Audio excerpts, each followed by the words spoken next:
What's up, Juventini? Welcome back to your channel dedicated to La Vecchia Signora, the AJC. We wish, and it needed to be, a victory show today. Unfortunately, we get a 2-2 draw. That is just absolutely plastered with ugliness all around it. From performance to the events afterwards, we're, of course, going to break it all down. Disaster, yeah, for Juve. Absolutely. Disaster. That's not being reactionary whatsoever. It's a disaster. What now? We're going to look at it all together, everybody, all right? And I've got Paolo with me right now. We are waiting for Omer, just running a bit behind. But, man, it looks like, the cloud that looms over this game in the aftermath is now looming over your home. No sunlight coming through, Paolo. What's going on, my man? How are you doing this morning? Obviously, we wish it was better circumstances, but how are you doing, man? Good morning, Bert. I'm good. Dark days, brother. Dark days. I'm waiting for some kind of light to shine through this ominous misery that is the aftermath of that experience yesterday. Well, hopefully we can find that light, and maybe the light will break through for you and your home there once we get through some of the events in this game and actually break everything down. I am going to say what's up to everybody in the chat. I've seen that you guys are fired up before we even started the show. You're talking everything, and we are going to break down everything that I see you discussing. I commend all of you for the respect. While disagreeing on certain things, the respect you're showing one another, that is key, all right? Challenge opinions, challenge takes. Do not challenge each other and respect one another. Respect is going to be brought up a lot during this show. I am going to also preface this entire show with anybody who could be tuning in on audio or tuning in here on video. This is not going to be for the weak at heart. If you don't have the stomach for real talk, if you want rainbows and butterflies, you go find yourself a mascot, all right? Because as it was, and as it was proven yesterday in the watch-along, big shout-out to everybody that was reaching out, trying to get the call-ins going, and we had a ton of you calling in. This is real fans, real talk, and real passion. The passion all of you showed through the call-ins, it's more passion than I'm seeing on the fucking pitch sometimes. And that says a lot, and that says a lot about where we're at currently with this Juve and where we need to get to, all right? But big shout out to all of you. I actually think the highlight for me personally of the watch-along was calling my father and not telling him I was on the live and hearing him just absolutely lose it in Italian there on his thoughts. But that is real. That was a man who is incredibly frustrated with this side right now. So we're going to actually break it all down. We're going to break it all down right now. When it comes to the lineup, well, in the previous show, I had question marks. Paolo, I literally, we talked about this. You talked about playing against City, making sense of your three midfielders. Playing against Venezia, where you're expecting 68 to 70% of the ball. Is there a need for McKennie, Thuram, Coat Miners all there? Should you push the edge towards something more creative, something a little bit more flair, a little bit more style, a little more pizzazz to try and ramp up the creation? It was a fair question, I thought. But in the end, we all kind of agreed. It's the 20th place side in the league. I really don't care who's out there. Get the job done. At least have that attitude, that intensity, that level that you were at City. Don't drop down because it's Venezia, and take care of business. Did you have any issues? What were your thoughts with that starting lineup? That was essentially Di Gregorio, Savona, Kalulu, Gatti, Danilo, McKennie, Thuram, Weah, Coat Miners, Yildiz, Vlahovic. What were your thoughts when we got that lineup? When you're playing Venezia, you should be able to put anybody in the jersey and you should be able to face the wrong way and still get a result. When I saw the lineup, I knew and I expected a bit of change. I was surprised to see McKennie and Weah in there to start with. And I think as the game went on, we'll talk about it, but I like them coming in off the bench. I don't particularly know why you start both of them. So those were my two question marks. Yeah, it was weird, and you could talk about that with tempo. You've got no tempo guy in the middle, but again, it is Venezia, but still, it's more than just saying it's Venezia. You need to do more to beat them and everything. I'll break it down afterwards when I talk about Thiago Motta, exactly why we can't go into that mindset, and we shouldn't have been going in with that mindset that, oh, it's them, do whatever the hell you want. No, because you haven't been good enough to feel that way, and you need to dial it in, and Motta has had to dial it in for quite some time. I'm going to dive into that. We will get through the game though. 19th minute, a corner in. Thuram flicks this onto the back post. We're off to the races. Gatti taps it home. Beautiful. Great start from Juve. Good energy, good drive, good attitude. You're rewarded with a goal, and a goal on a set piece. So now you're freewheeling.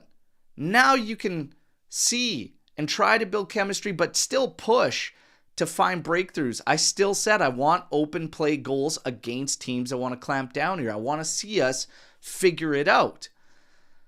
My God, we went backwards after the goal. Almost immediately, Paulo. Almost immediately switched off after the goal. It was crazy. Yeah, we've been complaining for ages about the way this team moves forward. We've been frustrated with the lack of offense and when it's come and how it's come. And I think when I think about the excitement and enthusiasm around the Man City game, I don't think the answers were found there. I thought after the game and all my enthusiasm and happiness that Motta, that was a good game for Motta. Like the game was kind of spelled out for him. I think Pep said, here's my game. And I think Motta's game was kind of writing itself. Well, yesterday I wanted to see something new. And I did see something new. And one thing I did write, I wrote a note saying, I want, you know how you have a swear jar? You know, you say something bad, you put a buck in or whatever it is. I want to have a pass back jar. I think when anybody passes back, I think they have to put $100 in the pass back jar, or you get benched after 3 pass backs. There was a lot of that. It was infuriating, absolutely infuriating. Just watch it, but literally awful after the goal. Almost immediate switch off. 29th minute, Anderson with a volley from the top of the area cracks the crossbar, and that right there, okay, 10 minutes after the goal that you scored, that's your wake-up call to ramp it back up to the way you were before you scored that 1-0 goal, because we switched off completely. We still didn't wake up. Like, it was painful. That should be your wake-up call. It wasn't. The rest of the first half really didn't do a whole bunch. Like, they came out with 4 opportunities to our 3 opportunities. We're up 1-0. But you got to play better than what's going on there. Like, I mean, to some degree, you almost felt something was going to happen. Now, you get to the second half, 48th minute, Yildiz appears to put Juve up 2-0. It's called back, and it's called back rightfully, because that's as plain clear as you can have it, because any time a ball ends up in the net after making contact with the hand, and everything goes out the window when it's going in the net after contacting a hand of an attacker, whether it's regular position, unnatural, none of that matters. If it hits a hand of an attacker before going in the net, it is flat out no goal. So it was the right call. It was shitty and unfortunate for Yildiz, but it was the right call. Okay? So that nullifies our 2-0. Then you get to the 60th minute. This drives me absolutely just bonkers, man. Like the goals that we concede. You have players in position. You have players back. A cross comes in. We are completely asleep. Thuram isn't watching his man. I believe it was Busio around him. He just couldn't get to the header. Savona's at the back post. He doesn't even attack the ball. He just stands there, and Ellertson just cuts him off nonchalantly, walking in almost, and just heads it home beyond Di Gregorio. That was terrible. It's terrible to see the goals that we consistently have been conceding now. It's a major problem. If you want to play, if you're a defense first guy, well, holy, even that is looking suspect on the goals that we concede. Terrible from us defensively on this goal. Nothing I felt really. bad. I felt bad for Savona. I'm such a big fan of his, and I think he's done fantastic. This was one agree. where he would like to have this one back. You saw before, as that cross was coming in, he's coming in and he does a little check back to see over his shoulder where the guy is he's going to mark, right? And then once that ball comes in, I think it gets over to Rem, and I think that surprises people.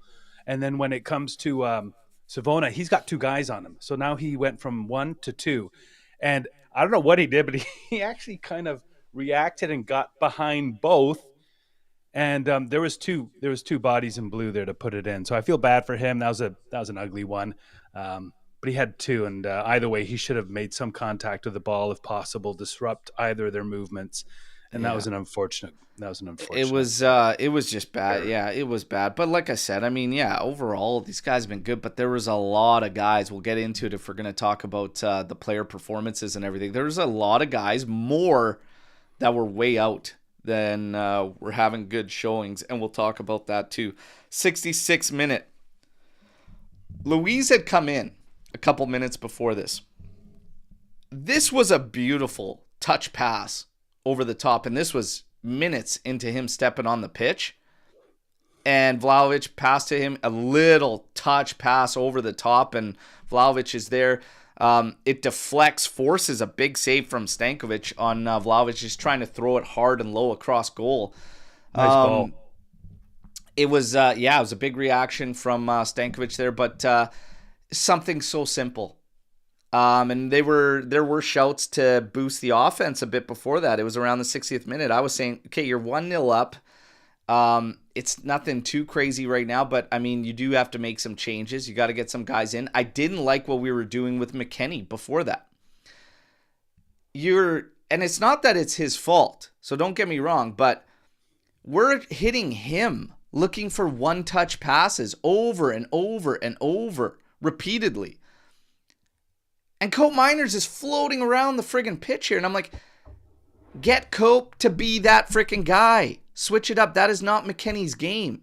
So even the things that we are trying to do make little sense to me.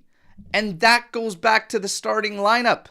To the people that were fighting me, saying it shouldn't matter. It's Venezia. You're right. It shouldn't matter. It's Venezia. But it kind of really does.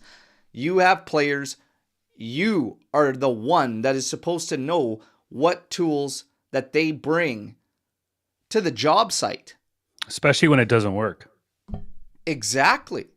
So it's just one of those things. But Luis, I actually thought it was a positive showing from him coming in. And I think he was, he was showing a good, he always comes off nonchalant, but I felt that let's get after it kind of attitude. And I do believe he wants to prove himself, and he shouldn't like the way everything started to life in Turin. But I thought it was a positive. It was a little bright spot on what was a fucking nightmare of a match. 82nd minute, Caviglia, a ball in. Eads flicks this one, and it goes in the back post. This is 2-1 now in the 82nd minute to Venezia at home. I think it hits Gatti, right? I think a bunch of people try and get a gets credit for the goal. I think because they're so close, it also hits Gatti. It looked like he clipped it barely with his head, and then it looked like it hit maybe Gatti's thigh or something. In the end, Di Gregorio can't get to it. It's 2-1. This is disaster. This is a catastrophe. What are we talking about? There's no way that ball should have gone in. There is no way that ball should have ended up eventually at the end of time finding its way across the line. That is ridiculous. when it rains, it pours. And you're 2-1 down. We fight, and this is another thing that drives me nuts. The intensity, the urgency, that fight, that pace, that just wherewithal to get after it. And we threw everything there. Like Locatelli came in at left back to get Danilo out, etc. We had literally played all our 4 defenders because we had nobody else on the squad list at the back because Cambiaso's still out. They didn't get any youngsters in for any backside coverage. It was just Locatelli held back probably for that. And in the long run, we had no tempo guy in the middle of the park. Probably would have been this game to start Luis, but hindsight's 2020.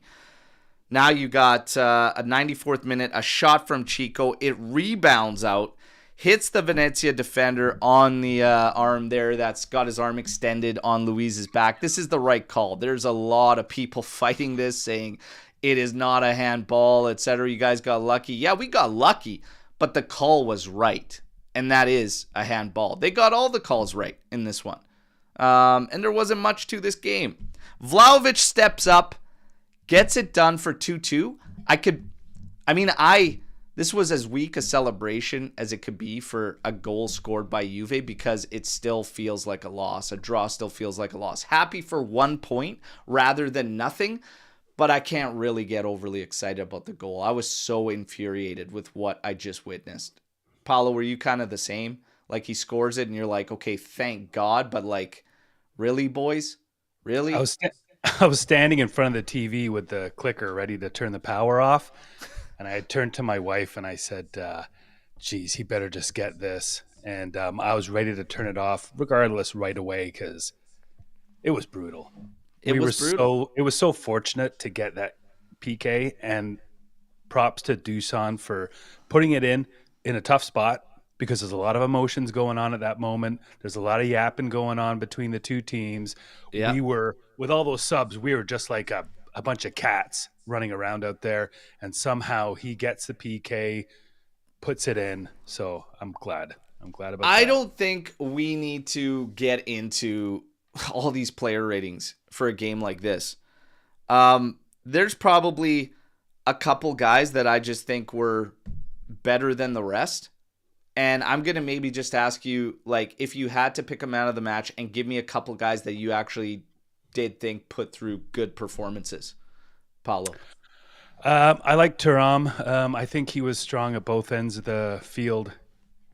He was winning the aerial duels. Trying to find someone else.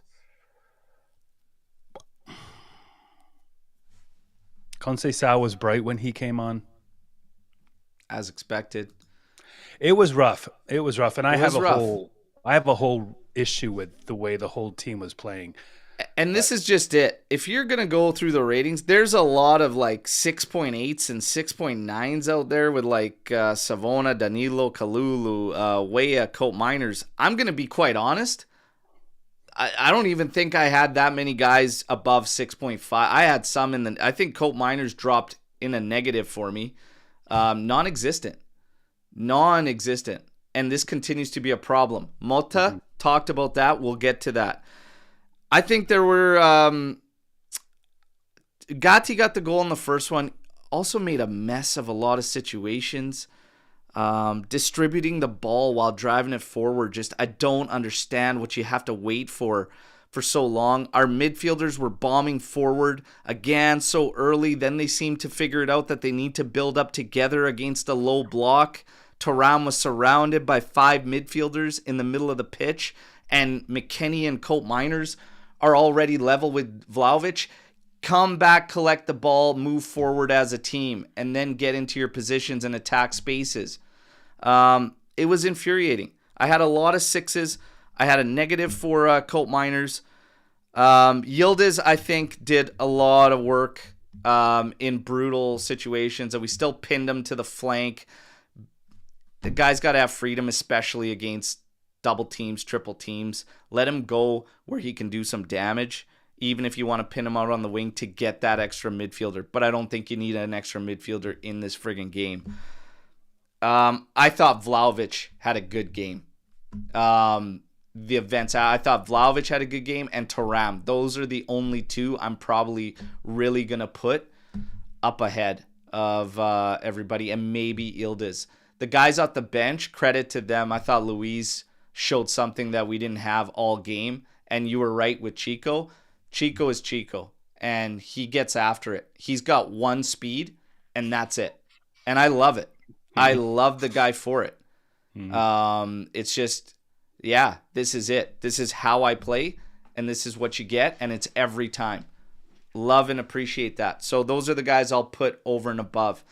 Now with Vlahovic, it's unfortunate, the events after, and we'll get to it, okay? But in terms of the game overall and what went down, the shortcomings are now like a pattern. Like it's happening now. It's not like we're talking one-off games here.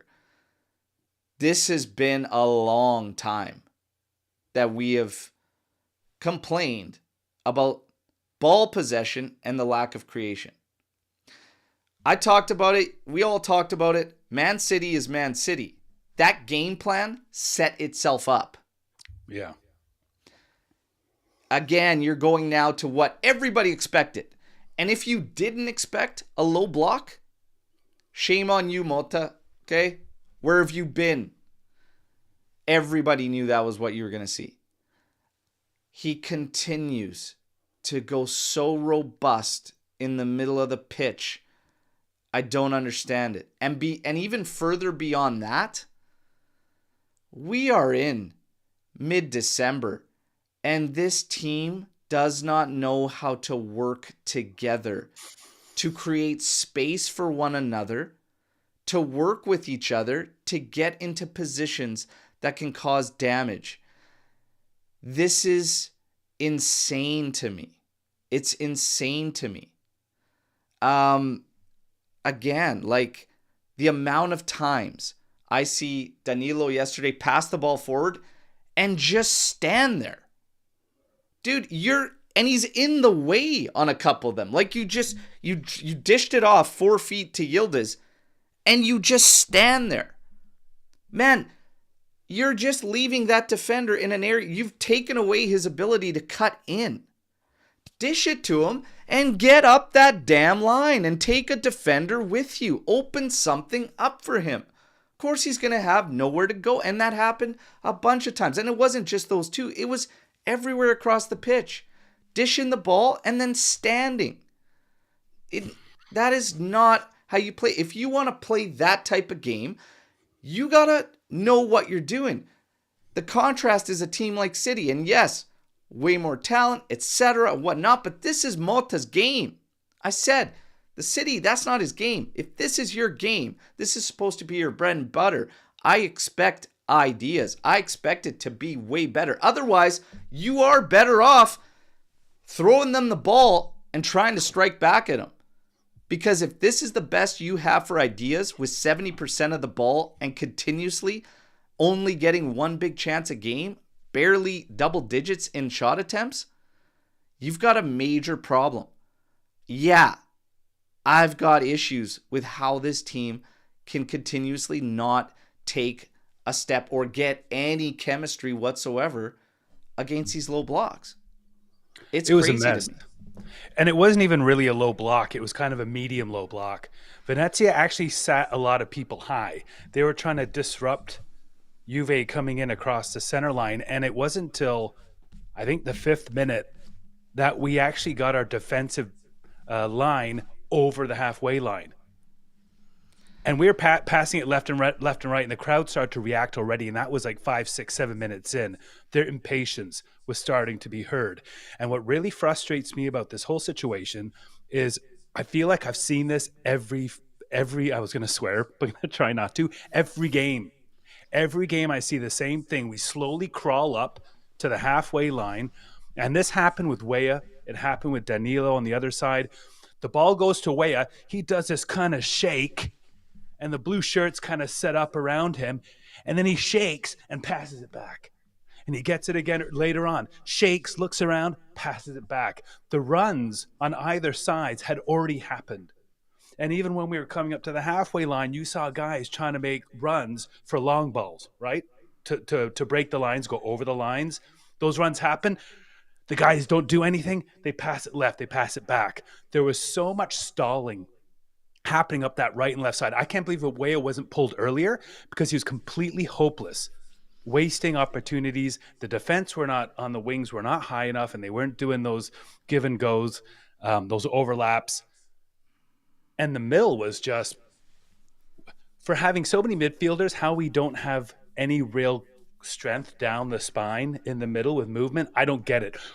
I'm tired of everything going out the sides, up to the top corners and dying. I'm sick of it. I'm fed up of it, and it's happening over and over. If you're playing these blocks, so they did a great job. And the reason it's like a combo of a medium high to low, like you were saying, is because of what they did around Thuram. Thuram was the one hanging back. I mentioned those going up. They had 5 guys in a diamond around that middle. They knew what they wanted to do. They wanted to push you to the sides. And what did they do? The sides of that diamond immediately make your double team, sometimes triple team, while the outside one just simply slots back.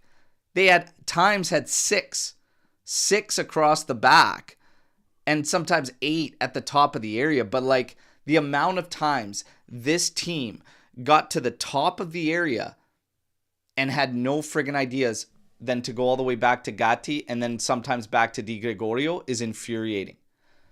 Throw the ball in the area, like put it at the back post. Even if it's a floater, let somebody run onto it. Take a step and have a shot. Like, I don't understand how you get to this level and you just simply have no ideas. And for those saying that it's the players, it's the player, and we'll get into that too. At what point do you see something happening over and over and over repeatedly?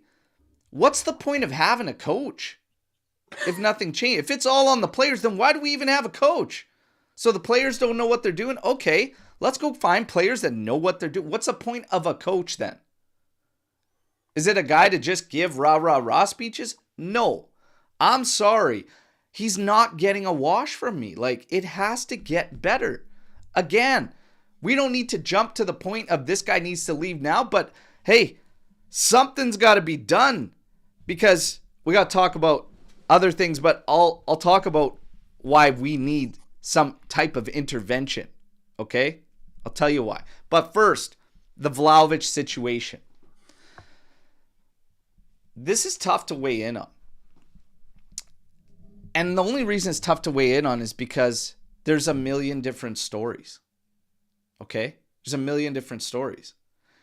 It's he walked up and said, "What are you whistling at?" and fingered the fans. But then it's, no, he walked up while they were all whistling and 1 or 2 or 3 of them threatened him and made racist remarks. Well, which one is it? Because it changes drastically what I think about the situation.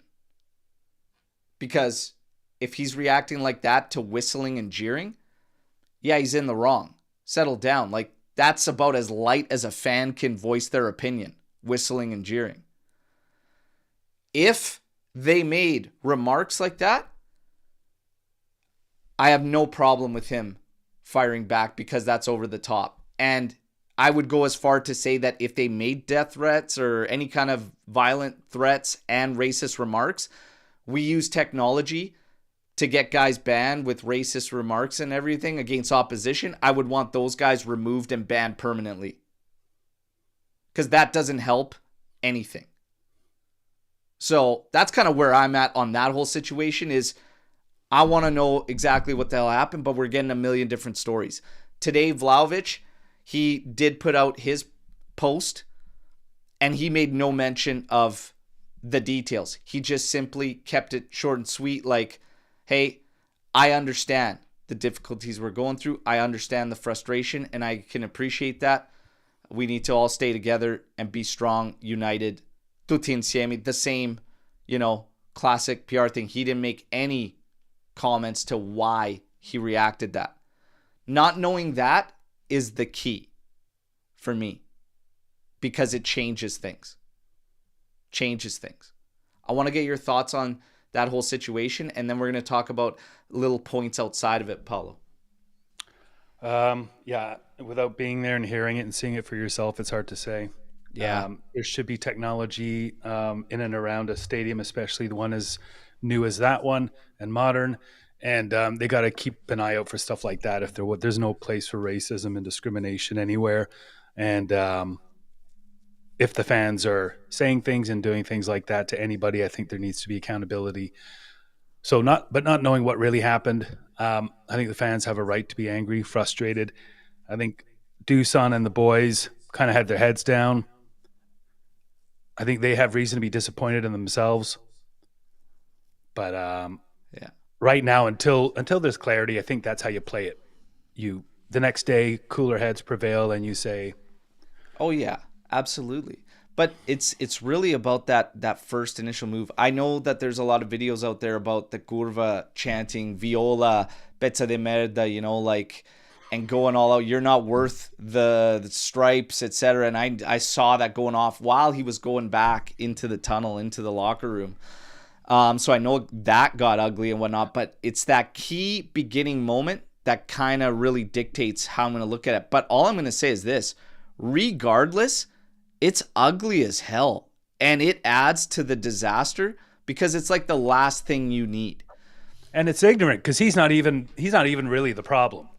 Really. He's far from the problem. Yeah, I'll be quite honest. The price tag and everything, people keep going to the money and whatnot, but on the pitch, he's far from the problem. And I've been saying this for a while. There's much more that Mota needs to get done before we worry about who's playing at that top role. And nobody else has shown me anything different with this side. In terms of this whole situation and everything, holy smokes, is it ever just ugly? It is just, it's crazy. It's crazy how it just spiraled into this. When it comes to the Ultras, when it comes to the Curva, everybody knows how I personally feel. They make shocking decisions for me over the past, I don't know how many years, okay? They definitely don't speak on the behalf of all of us as fans. No. And I just honestly, I get that you go to all the games. I get that you travel with the team, etc. But if you have this sense of entitlement that you can make remarks like that at any degree to this team, to these players, you're adding to a problem. So everybody needs to take a step back and just chill out right now. Okay? Chill out. When we get to the team, the squad, the club, this is where my concerns slightly amplify. You have the result in the game. You have the fans really, really losing their heads. And literally. You have the situation with the Curva and Vlahovic. I don't know if you noticed, but like Danilo's trying to intervene. Perin's trying to intervene. Locatelli's trying to intervene. It's like, who's got the reins here? I need one guy to come in, step up to the Curva and call it out how it is and just be like, because I'll tell you what, if I'm a player on that team and he was reacting to racist remarks or threats, I'm not looking at my players going like this. I'm walking up to that Curva and I'm calling those guys out to their face like, that ends now. Period. Or we don't show you the respect of coming to actually acknowledge you, no matter the results. So I'm looking to who's this leader on this team. That's why I still question what the hell actually happened. So, furthermore, on top of even the player level, who's steering the ship? Because after a moment, a situation like this, a big club needs somebody to come out. Like, who's steering the ship? This is where my concerns ramp up. I was hoping and I thought we were getting signs Giuntoli could write the culture and was going to look at getting the culture back. But Scanavino and Ferrara are money guys, flat out numbers guys. They ain't steering any ship other than the books. They apply zero to culture. Giuntoli, this is the guy that 2 weeks ago told you this is par for the course. Aim is top 4. Huh? Motta, fuck, he's got his own problems to worry about. So who's steering? Maybe he wrote down what they said. So who's steering the ship now? This is where I'm starting to get concerned. Yeah, it's rough. It's really delicate, and this thing has to be addressed right away. I don't like players dealing with these kinds of high-level issues with large groups of fans who can be very dangerous and very powerful and have quite an impact on the whole atmosphere and the well-being of the culture in the club. Somebody has to step up, and I think early on when Giuntoli was doing his mercato, I think it was fun that he was kind of no nonsense and he was kind of straight talking. But there was a lot of silence for the past couple of months when we've been struggling and having all the draws. And then when Giuntoli finally comes out and says something, because Motta really doesn't, and he says that silly thing about, oh, yeah, well, 4th place. And there's a guy that to me felt like a moment where there's a guy who doesn't know how everybody's feeling, or he's not prepared to address it, or he just figured that day, I guess I'll say something just to keep people quiet. Tone deaf. So I don't think the leadership's coming from him. And if it was, it hasn't happened yet. And when it has happened, it's come out like that. And that's not good enough. The other 2 guys you're talking about, they're not going to go and face alter themselves. They're not going to be the face of the organization. It can't be on them. So who is it? Now, is there somebody missing who needs to be that? Is Giuntoli just not the guy? Motta's got his little notepad and he's trying to figure out a low block maybe. So he's not saying boo. I don't know where the answers are, but it's unacceptable and we're supposed to be better than this. And it's gotten out of hand. It's a very delicate situation. It is very delicate. It is getting out of hand. I don't think it's reactionary to say that we are on the verge of some, a potential disaster. The feelings that Motta, the trust that I'm reading across social media yesterday in some posts saying, I trust Motta. I have full trust in Motta. I'm not connecting to where that trust has been earned right away in 16 matches plus your Champions League 4 matches. Was it 4 in Champions League right now? Trust to do what is also the question. Like, sorry, I'm missing the connection of where the trust has already immediately been found. Make no mistake about it, everybody. This is how you get yourself into problems. Standards cannot slide. We are at 6 wins out of 16, which is the worst tally to a Serie A start in the 3-point era for Juve since the 98 season. So, I've been saying it for a while. I'm not Motta out. I'm still not Motta out. But make no mistake, year 0, rebuild, 3-year project, whatever the hell you want to call it, it has a breaking point. My question to everybody, and even you, what's the breaking point? What's the breaking point? Because Scudetto's out. Long gone. It could be. Yeah, it could be It's done. fino alla fine. I get it, but we got to be realistic with how we're playing. It's December 14th against, I can't stress how awful Venezia is. Worst away side in the league. 17 goals conceded, 8 matches coming into that game, barely scoring 2 points in all their away matches leading up to this.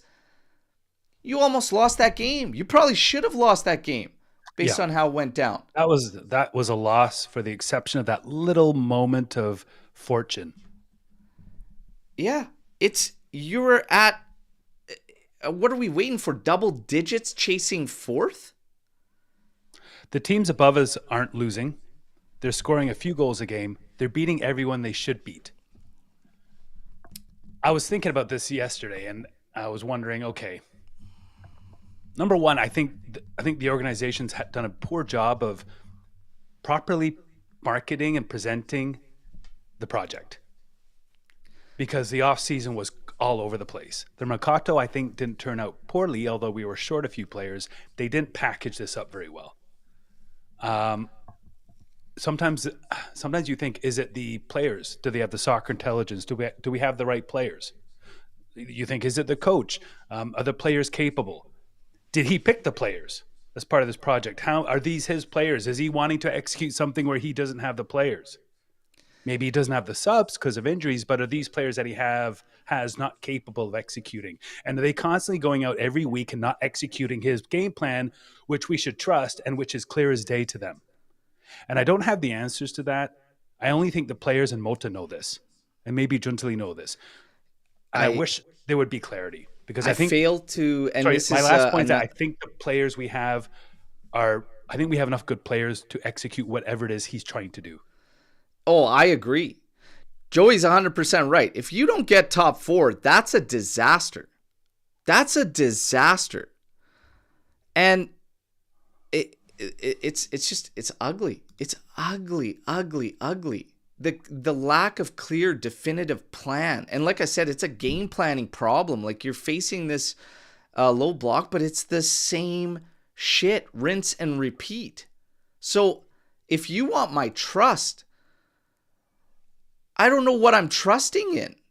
The same thing that I've seen over and over and over. That's not building trust for me. I need to see him dial something up, try something new, figure it out. There's a lot of issues that I see out there on the pitch. It's not just one.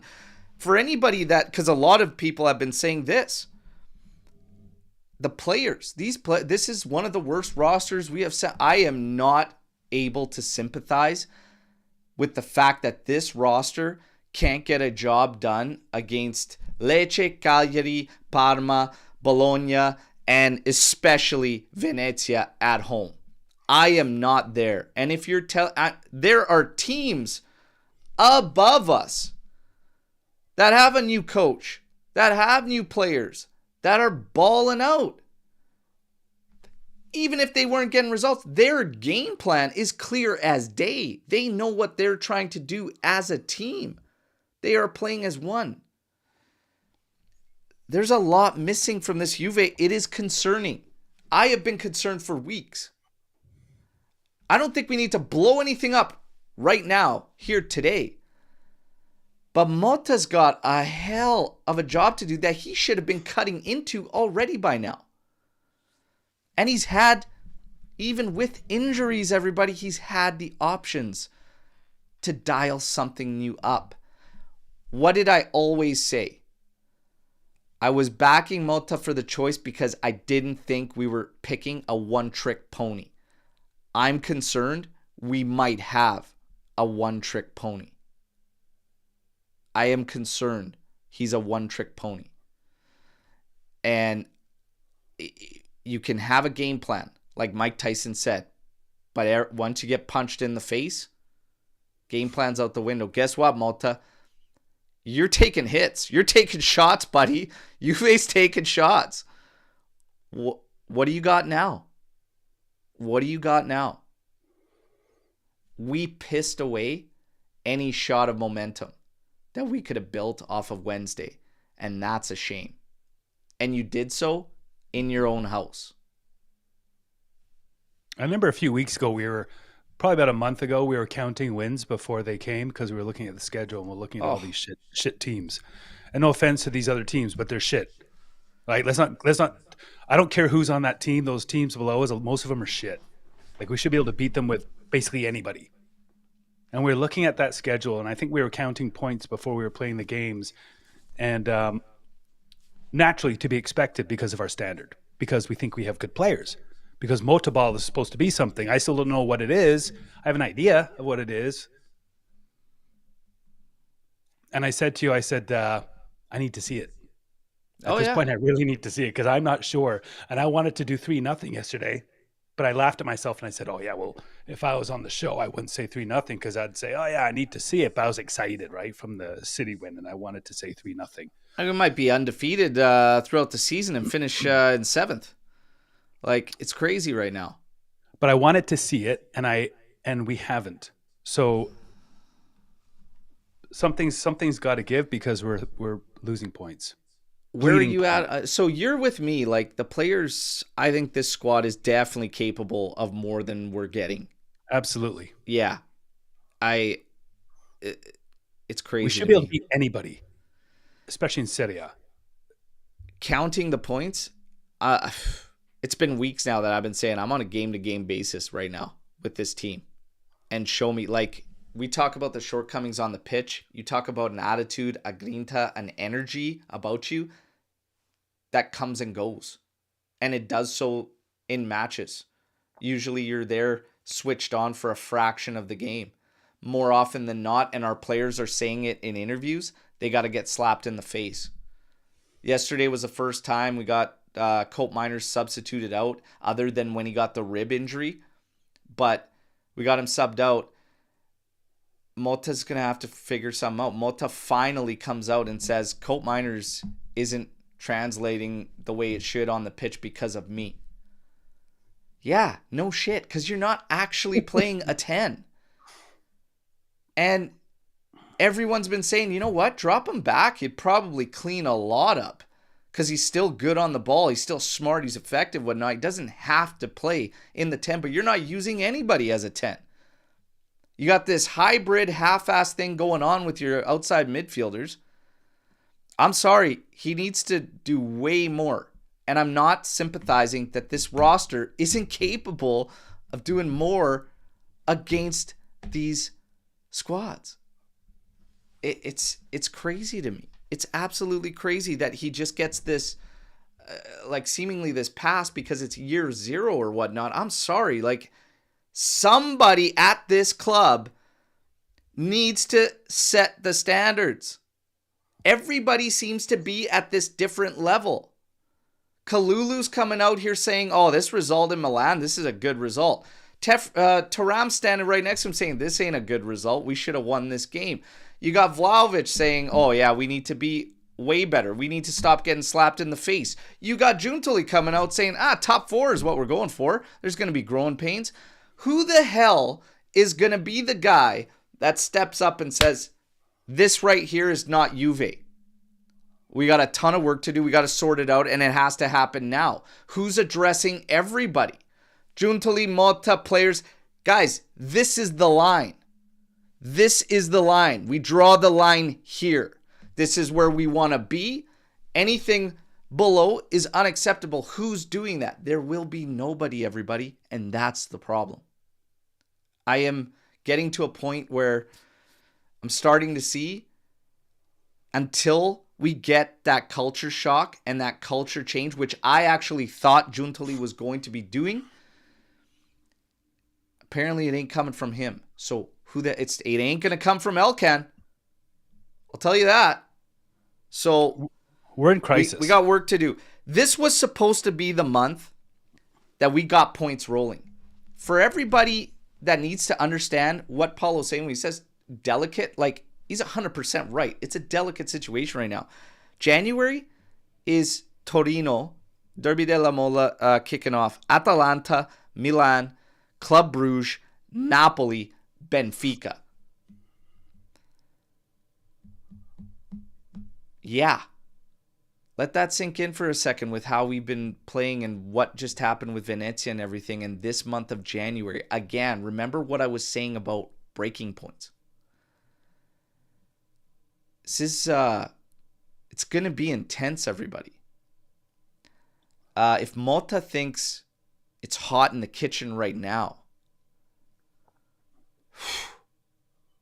we're in crisis mode, Bert. We're in crisis mode. And I think if they would have said in the beginning, 3 months ago, whatever it is, new project. Now, they've kind of mentioned some of these words, right? But new project. This year is going to be a challenge. Lots of new players, but lots of quality players. building, learning a system. System's going to take time, integration of new young players, young team. We're hoping to be in a really good spot mid-season. We're going to try for the Scudetto as always, but right now we have to be realistic about ensuring that we do well in Champions League and qualify. If they would have kept just at least using the word speak throughout the year, there could have been a place to go. But there was never that figurehead to package this for us and keep us on the even. Now, to look at this from a glass half full position, there are points that we pissed away. Okay? I understand looking at it like, hey, we easily should have at least 4 more points. Okay?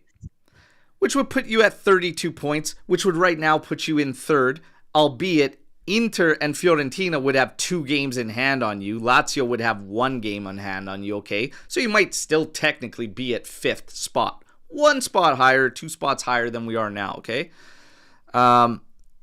So the thing is, we piss those points away because of our doing. And that's the point. I understand the argument for, hey, we should really have these. Should is a word that I hate in football because it's like you're saying counting points. Oh yeah, we should beat Venezia. Look what happened. Should means sweet fuck all in my words, okay? Should means nothing. We didn't get those points because we didn't do enough. That's the bottom line. And we haven't been doing enough. Counting something that you don't have is not Juve. It just ain't. It just ain't. You don't have those points because you don't deserve them. And I think we got done enough. We got a couple of points, I think, from own goals from the other team. Lazio was an own goal from Gil. We've been given some points when we failed to get them ourselves. I don't like this should. I want to erase the word should. I don't like it. It means nothing. Should be able to get the job done against Venezia no matter who's in the lineup. This goes back to what I was saying and I wanted to get into with Motta. You're not playing well enough to take those chances, to take those shots, and just bank on guys getting you over the line. And clearly the game plan isn't translating. I don't know the game plan other than 70% possession. That means nothing in terms of attempts or anything. This team is grossly outchanced in big chances and even attempts to last season's squad that played with 38% average of the ball, 40%, 45%, whatever the hell it was. It's not working, everybody. It's hard to stick to this trust that some feel in Motta or the project, whatever, because of flashes in games here and there. I can't stress enough that the majority of the good stuff, the flashes, is in open space attacking, which I'm going to bank on any team to look good at in that situation. We play with 70% of the ball against these junk teams. They look threatening. They look solid in attack when they come at us because of the space. I expect guys playing at that level, no matter what team they're at, to look good playing in space when attacking and having the passing lanes, doing all that. We look awful in the majority of the games that we are going to face, and nothing has been dialed up. He's got to smarten up. Everybody, get those likes up. Storm the barn. I can't wait. I can't wait to see what we got going on here, okay? So let's go. But for me, there's a lot of things. Grinta, attitude, aggression, urgency, tempo, pace. Got to figure it out. Got to figure it out, lads. Ori, I have seen shouts for turning 4-3-3. I don't see the difference from what we do now. And what am I missing? As I agree 100% with Berto saying it is not about the personnel, but tactics. Paulo, how do you feel about guys making shouts for flat three midfields, 4-3-3? Like, I personally, I'm with Ori. I don't get it. I don't think it's really that. But Paulo, what do you think? I think Ori's right. I don't know where, unless it's a more dramatic shift in the way he wants to present and execute the players out there. I don't see 4-3-3 changing too much. And I think I brought up a couple of weeks ago, have the players lost confidence in Mota? And I'm not trying to plant a seed, and I'm not anti-Mota right now, but the players don't look like they're on the same page. They don't look fluid. They're missing runs. They don't look like they know what each other's doing. And when players don't look cohesive together, it doesn't matter whether it's 4-3-3 or whatever it is that's close, it's not going to change anything. Yeah. I do have to highlight something here, okay? Because again, Skippy says, everybody wanted Allegri out. Now Mota sometimes in life stay calm and go through the growing pains and the process. It's a fine line with standards, and it's a slippery slope. Your process, trusting the process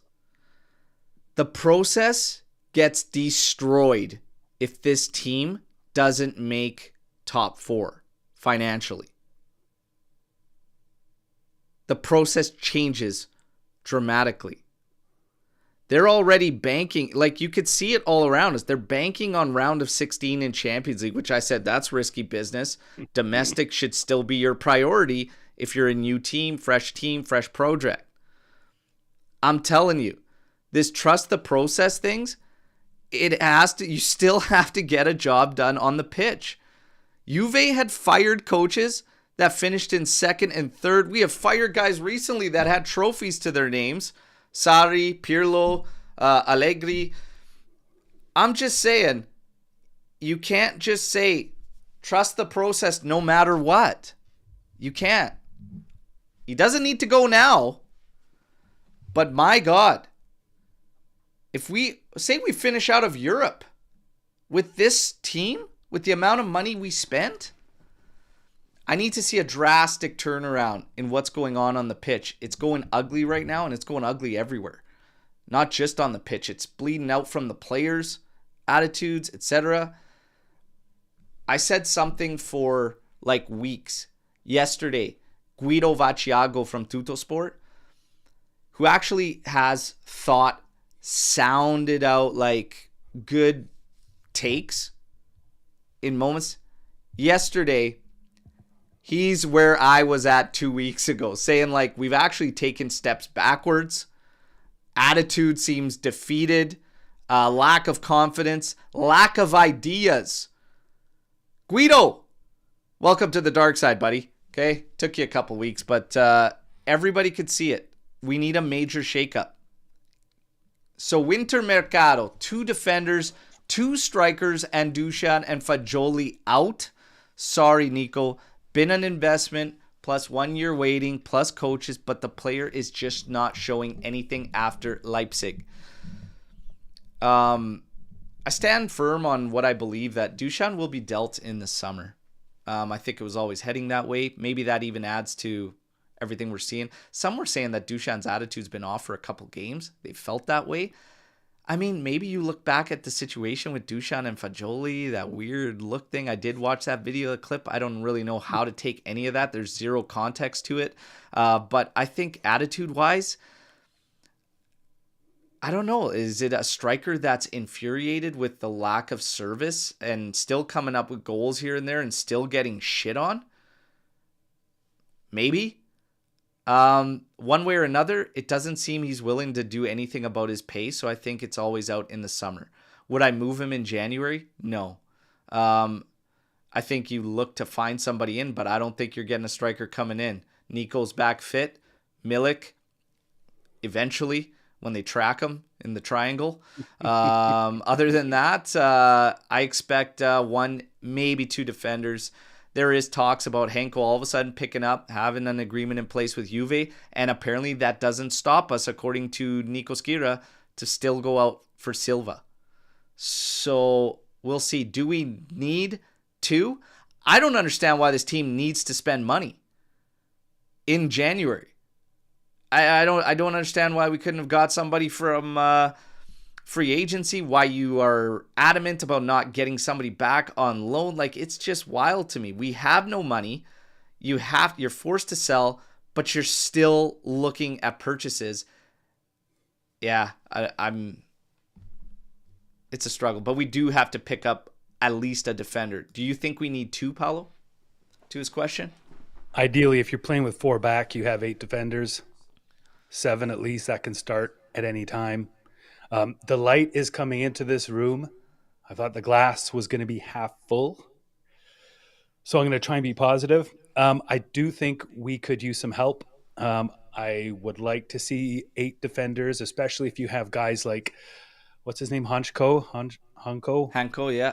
Hanko, who is ready to go.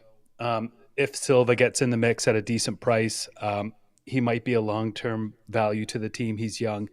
And then you're set up for 35 to 40 for Henko, though, seems... It's high. It's high. So January is always a tricky window. It's always a very expensive window. And usually teams that are working in January are desperate. So I think it's a very tough spot to be in, but we don't have enough bodies on that back line if we expect to try and fight, and get anywhere around 4th or 5th and maybe get Europa League, whatever it is. On the Dusan thing, he's not going to do anything for less money. And I guess why should he? I think the players are probably stressed right now. I think Dusan has always been a stressed player. And he's tried to stay calma this year. He needs to have a good year regardless to help us. Keep his value up. I think he might move in the summer, like you're saying. That would make the most sense. But I was thinking before yesterday's result, I would take him for a couple more years at the same price. I wouldn't be angry about it. So we'll see what happens with him in the summer. But we need help, and we need him to be playing well, to be fetching good money in the summer. Yeah. If he's going to move. It's it's tough. Like, I don't see us pulling anybody in. So it's like, because you got Alex P saying if an offer of 60 million comes in January, you move them. But the thing is like, who's coming in that's going to be your top guy? Because, like, we can't bring in anybody that is non-European. So you're already cutting out certain guys that you could maybe approach. It's tough. It's tight. It's like you still got to get through this year too. Yeah, it's not. January's not where you want to be looking at these things. So again, it's a tough one. It's a tough one. Bino, can Luis be a suitable 10 or the guy that hangs back as a regista? I'd like to see him advanced, to be honest, and tried up there, but properly tried up there. None of this hybrid crap. Like, I'm not against him being up there, and we've got enough strength with guys that we could rotate in those pivot roles to lock things down with our defense, to offer somebody the ability to actually play as a 10, meaning he stays advanced, and when he drops back, he doesn't have to wrap around and come around to the flank and then drop down. Like, just come straight back and the pivots will spread out, or the pivots can slide and you can just drop straight back. The amount of energy we waste for Cope Miners is insane to me. And again, it's literally carbon copy of what Pirlo did in his season with Ramsey, whoever the hell else he was trying back then. I think Kulishevsky we try sometime, but like, just wasting a ton of energy for no reason. So yeah, I do believe Luis could do it.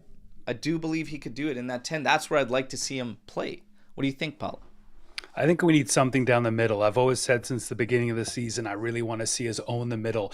And we don't own the middle by having three midfielders who can just basically shut everything down and transition forward. Well, it's funny you said Pirlo because I remember growing up watching Pirlo down the middle. And we used to remember the joke, the Pirlo stroll? He kind of Oh just yeah, yeah, strolls through the middle. The ball comes to him, he moves it. Comes back to him, he moves it. Comes back to him, he moves it. And he just kind of wanders around the middle almost effortlessly, just distributing the ball up and down the field. And then when I was watching the highlights from the Man City um, Champions League game in 15-16, there was these Pogba highlights of him just cruising down the middle in stride with the ball, right? And I want somebody to own the middle. I want somebody to get most of the ball in the middle and be the general to distribute and move things around so everybody knows their role around that one key player through the middle who's going to distribute. And we don't have that. We have Fajoli, Locatelli getting in each other's way. We have Thuram playing everywhere. Cope's doing this thing. yeah, I don't know if Mota's trying to get too cute with what he thinks is supposed to happen, but we need somebody down the middle. Maybe Luis was like that because when he was with Villa, he had I forget who he had behind him, but he had a Locatelli type who would always protect his back, and he would always be the guy moving ball forward through the middle and distributing it and staying a bit higher than further back. And he had 2 successful years that way, so yeah, he can do it. He's yeah, proven he can do it, and the system catering to that. yeah. Some, obviously, I see Zenox in the chat, doesn't believe Luis could barely play anything. Laughing at Luis playing as a 10.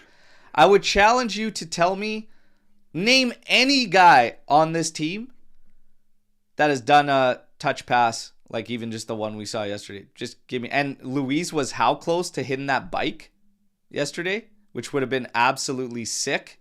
Grazed the post. He can bag goals. He can create. He needs a little bit of freedom in the midfield. I think if you plant him at the back, dictating. And I think we got other guys that are better defensively than him. So I wouldn't even do it. I wouldn't even do it to just sit him back. Use that touch passing that nobody else does. Cope Miners is supposed to. Where is it? Where has it been? Like, he's doing a lot of good stuff, Cope Miners, but as far as influence, impact in the final third, it ain't there. Yildiz, I'd like to see him in the 10, but I haven't seen touch passes like that from him with weighted through balls, etc. I haven't seen that. Fajoli? Where? Show me. If Luis has somebody been a else wants to disaster. do it, show me. Luis has been a disaster, but we've seen Luis has proven for 2 straight years in a very competitive league with a very fast, aggressive team that he can do the job. You So for need 2 years, he has proven he can do the job. Coop has proven in Atlanta he can do a certain Yeah. type of job, and we know he's an intelligent player. So Luis looks like a complete mess right now who can't get his head out of his ass. But we know these players are more than capable. They've proven it. Why can't they prove it for us? Why are we not giving them a chance to succeed? Exactly. So It's it's up to the like coach. it is exactly. Make them succeed. Put them in a You position got to to dial succeed. something up, whether it's Luis, whether it's Yildiz, whatever. Whoever. Figure it out, because right now it's a lot of muscle, and I don't know why you approach Venezia with muscle. And like, again, should still do it. Lineup shouldn't matter. It shouldn't, but I hate that word. What are the chances Italy gets 5 spots in the Champions League? Sorry to ask this question, Alberto, but it's a legitimate concern. Fingers crossed. Let's leave it at that. Fingers crossed. And you know what? We're sad. Europa We're League, still buddy. gonna probably be in a Europa fight. League. Yeah. Oh Let's my go. God. We got to turn it around. We got to turn it around fast, everybody. Fast. Okay? Fast. Do you regret getting rid of Hans Nicolucci Caviglia? I think he's a fantastic player who loves the club, who still had a lot to offer for Juve. Well, getting the official man of the match yesterday, I'm not going to disrespect him with some of the comments like, oh, that really tells you how the game went, etc., whatever. We know how the game went. But do you have any regrets with saying goodbye to Hans Nicolucci Caviglia, Paulo? Not really. That goal should never have found its way in. So that should never have happened. I think he's a talented player, a bright young player. I remember last year when he was put into a very difficult position against Inter and it didn't work out. And maybe he needed more time, right? But I don't, and the I reason can't be is worried about this. him right now. The reason is this. Fagioli, Miretti, Hans Nicolucci, Caviglia. You revamped your midfield. You brought in Coat Miners. You brought in Luiz. You brought in Kefren, Thuram, etc. Where's the space? If you're going to take one player out of that trio, it's going to be Fagioli. And we're all banking on that breakthrough. We were all waiting for this breakthrough. He's shown us flashes. You're thinking, okay, now we have a solid midfield. And when he gets in minutes, he can grow and there won't be so much pressure on him because you got better guys in there. Hasn't panned out that way, but that's still the play. So for me, there's no regret. There's no regret. Yeah. It's just, it is what it is. This whole thing with players too and the finances and everything, the finances aren't even clear. So like, that's why it's like things are going to get interesting, right? And I think some moves have definitely been dictated because of the financial standing. But you have to, it's the game that has to be played. We have to raise capital. You have to move guys. You still have to be competitive. You still have to work on the squad. I just don't like when it starts going sideways. We are fed as a fan base blanket safety net statements that is never establishing an actual standard. It's just put there and being determined from the results. Like, I'd rather you not say anything at all, to be honest. You know, a situation like this that broke out yesterday, who's the leader that faces this? What? Nobody's going to come forward. They won't. I remember this latest Bonucci interview, and it was talking about the rift between him and Allegri. We always knew that there was one there and that they were oil and water. We always knew about that. But he was getting absolutely torched in media. And I'll never forget this because when I was reading this interview, I was like, we all know this is what it's like. I've been saying this for about a month now with injuries. Transparency. Come protect your players. Protect your investments. Show them you give a shit. You care. He said, I went in there and said, this isn't actually true. What happened in the locker room, in Cardiff, whatever, and I'm getting absolutely torched. We need to say something. And the club said, no, we don't. And that's literally their response to it. No, we don't. And left it. And they left the media to run wild with it on your player's name. At that point, he was a Juventus player. These guys with the transparency would, again, sometimes I question how we handle things and everything, but the finances, where we're running, everything, I have major question marks. They're not settled. The early signs, like I thought Giuntoli was coming in legit. He was going to be like not just a sporting director, but like the face and take things head on and reestablish culture. I'm sorry. I have questions. I just have questions. I have questions about Giuntoli. I have questions about Motta. I have questions about the leadership above. And if we maybe do need to really look at getting that personality, that character at the top. Who is that guy going to be? Is it a return of Agnelli? Is it somebody new? Is it maybe somebody that is emotionally attached to the club and has spent a ton of time playing for the club? I don't know everybody, but I have questions. I legitimately have questions around this club. Standards are sliding. And it's nerve-wracking when you go out there, you spend 168 million euros, whatever, 164.8 million euros in a summer at Juve when you're financially tight and everybody's saying 200 million is nothing in today's game. That's nothing. Excuse me? it has to be something for us. We're not going out and getting billion-dollar mercados, everybody. So if you're telling me Juve's going to spend $200 million in a summer and it isn't going to change the team, what? What? Excuse me? What? It has to. It has to. So somewhere along the lines, somebody's not doing their job. Everything's... I think about Skippy's comment, and if we were to try and survive this year and finish higher up the table and qualify for something, and assume that we do okay in Champions League and Giuntoli hasn't spent money he doesn't have, what does next year look like? We could see things that way and try and be calma. But at the same time, we're not at Christmas yet, and there's a lot of things going sideways at the same time. Yeah. That's really dangerous because Juve's always a target, right? For the media, for other teams, for other leagues. We can't not have somebody running this show and keeping things aligned. And it's not necessarily the coach's job to be out there speaking and putting down rumors and representing the brand as a bigger overarching brand voice. But we need somebody doing it, and we need something happening sooner than later because it's a very delicate situation. Yeah. Too many bad things happening at once right now. We're not even at January.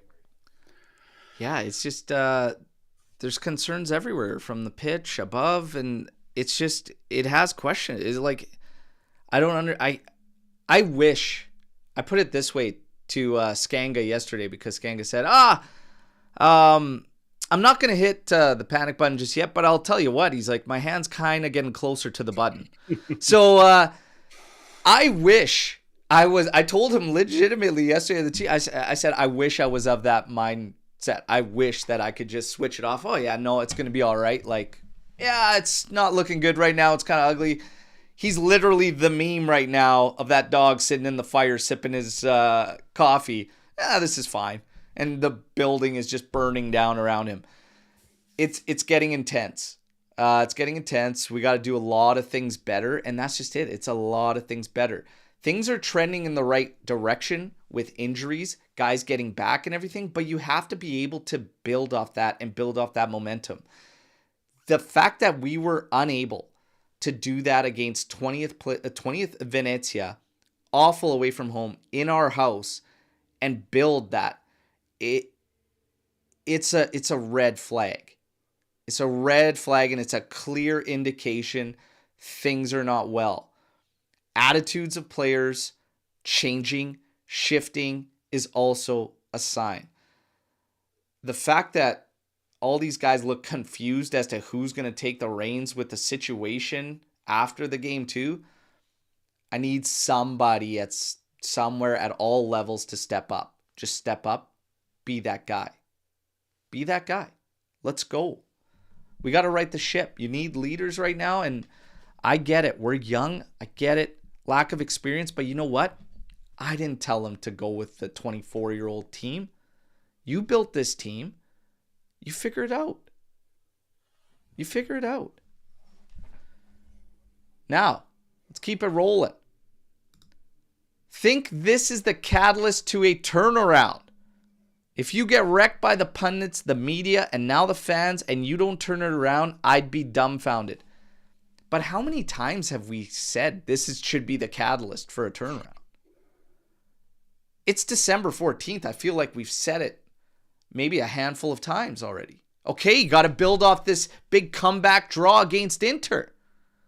Hey, you got to build off this Leipzig 3-2 at home. Yeah, now we take it to the teams in the league. City, holy smokes. All right, we got last place Venezia coming in. That's 3 points. Let's go. I'm already dumbfounded, brother. I'm already dumbfounded. It should be happening. That's the truth. It should be happening. Right, Paulo?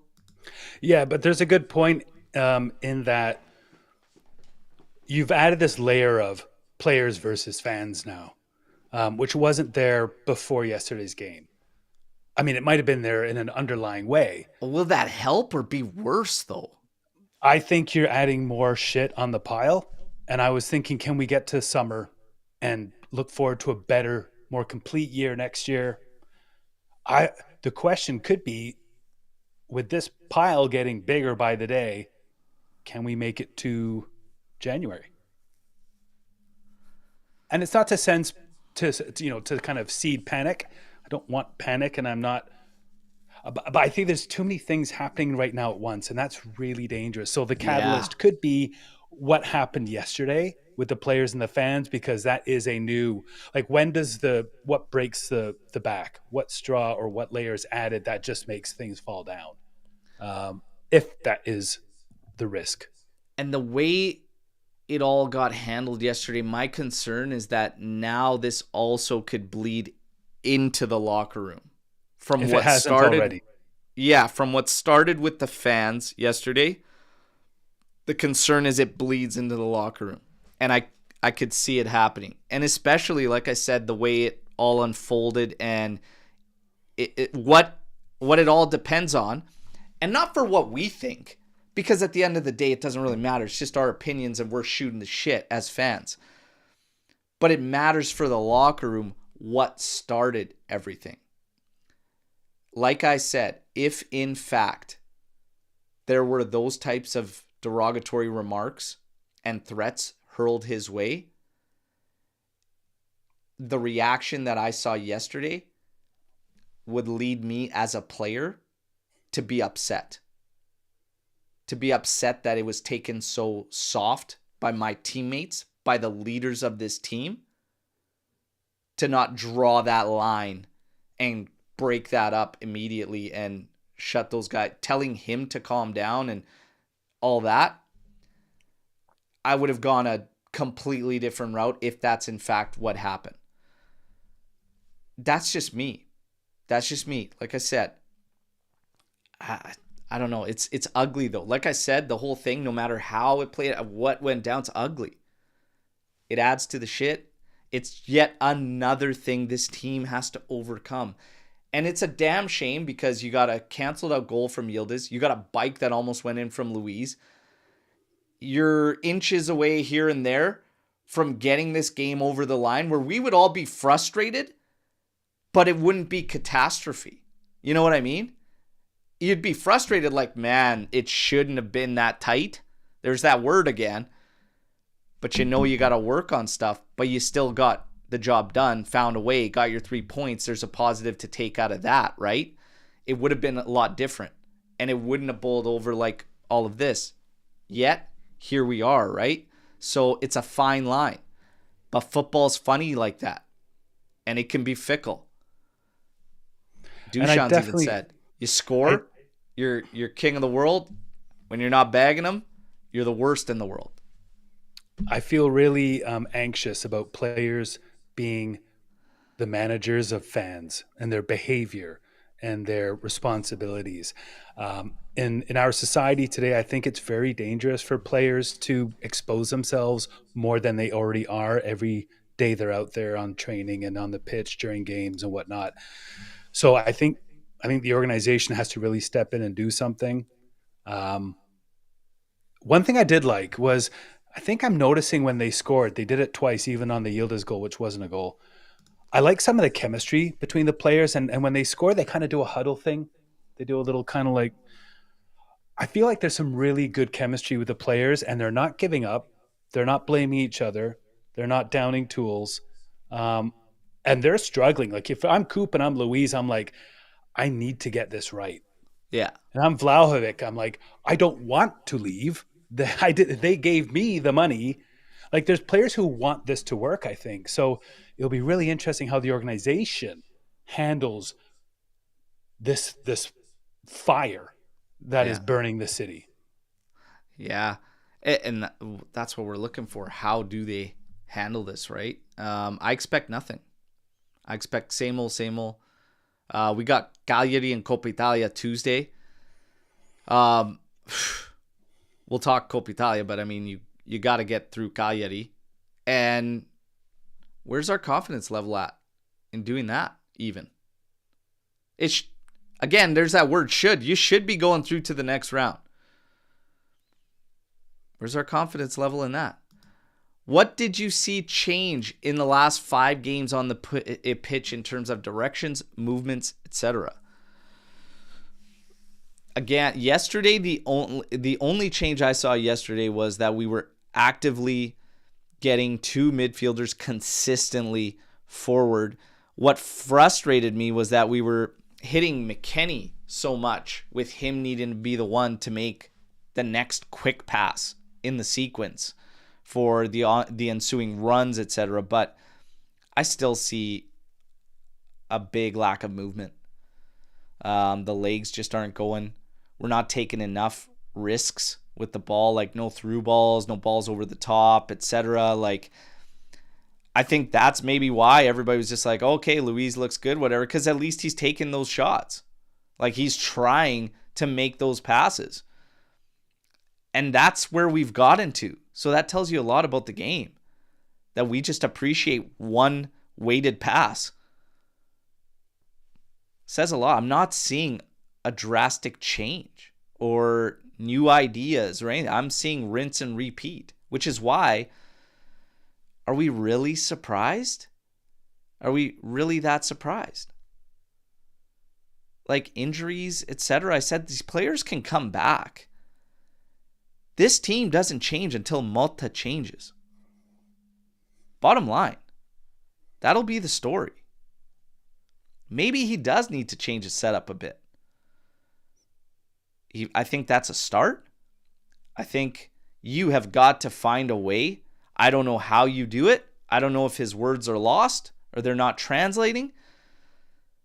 You've got to find a way to get the right energy and attitude for 90 minutes. And that's a problem that's been there for years now, to be honest, with several coaches. I don't understand it. But what are you seeing anything new on the pitch, Paulo? I'm seeing a couple of new players now that we're getting them back, but it's the same mess going forward. It's the same lack of everything you mentioned. And at some point you're going to have a full bench and you're going to hopefully not be playing the same way, but if you are, it stops at the coach. There you go. A little bit of praise here from RB, no question, but just shout out to Paulo wanted to say, please bring Paulo on consistently.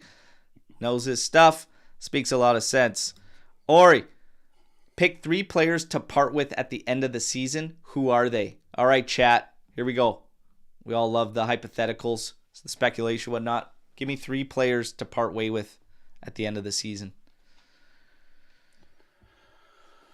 Well, I've always been really desperate to have Fagioli find his place, get those long through balls, those dangerous passes, strutting down through the center to the top of the box and threading balls through on a string.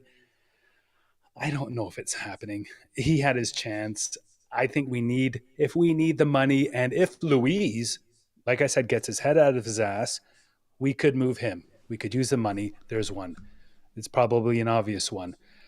I think Dušan's going to basically decide whether he's one or not. I don't think that's up to us, but I think he's in play.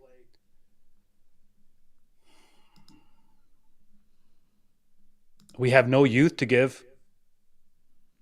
Fagioli's going to, Danilo's probably going to go on his own. So I think it's Danilo and Fagioli and maybe Dušan, but I'm not being very creative with those 3. No, those are really the prime candidates. I've got Danilo. Vlahovic is, I said this all along. I said, and this is me personally, not what I think is going to happen, because I've told you all what I think is going to happen is it's going to be shopped in the summer and it's going to be goodbye. But for me personally, I said that I think like if he worked out the salary, this was depending on how the season went and ended for him and everything, I would consider keeping him around if you just fix that salary. But I don't know, like everything right now and what I'm seeing and everything, I don't know. depending again on exactly what went down yesterday, could change everything, and he's going to be a candidate. So Dusan, Danilo, and I'm going to go with Milik is an easy one. Milik, Artur, guys like that, they're kind of easy ones, but it's kind of at a point where unless something crazy happens with Fagioli, he's just not making the most. Like, you have to have an impact if you're a fringe player. Like, you have to fight out of that. You have to earn that. He had a major opportunity with the injuries that we faced, and he couldn't make that breakthrough.